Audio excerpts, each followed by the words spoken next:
আর কয়েকটা দিন বাকি, শেষ মুহূর্তে তাই জমে উঠেছে গবাদি পশুর হাট। রাজধানীর কমলাপুরে হাটে দেখা গেল নানা বয়সী মানুষের আনাগোনা। দেশের বিভিন্ন স্থান থেকে গবাদি পশু এসেছে এ হাটে। ব্যাপারী আর ক্রেতার মাঝে চলছে দর কষাকষি। কেউ কিনছে, কেউ দাম শুনে চলে যাচ্ছে। বিক্রেতারা বলছে গরুর দাম কম। 1,85,000 দাম বলতেছে, 1,20,000, 30, 40 এরম দাম বলতেছে। হ্যাঁ, ওই দাম বলি তুই খালি দেখি তুই দৌড় মারছে।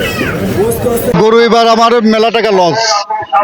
হ্যাঁ, যে দামে কিনে নিয়ে আসি ওই আসল দামও হচ্ছে না। বেচা কিনা খুবই কম। আশা করি কাস্টমার হবে, বিক্রি ভালো হবে। গরু পাইলি যে দাম দিয়ে কিনি সারি পালতেছি সেই দামই বলে না। এখন বাজারের অবস্থা এখনো 2 দিন আছে, দেখা যাক কি অবস্থা হয়। অন্যদিকে ক্রেতারা বলছে এবারে গরুর দাম আগের বছর থেকে কিছুটা বেশি। গরুর বিক্রেতারা যেমন সমস্যায়, ক্রেতারাও সমস্যা। লেজে হাত দিলে 200, 250, 300, দুই গ্রুপই লসে লসে আছে। গরু খুব কম, কিন্তু গরু আসতেছে, কিন্তু দাম যেটা দেখলাম যে দাম খুব বেশি তা না, মনে আছে।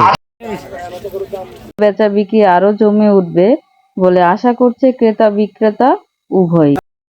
Taslima Akter, News Now Bangla, Dhaka.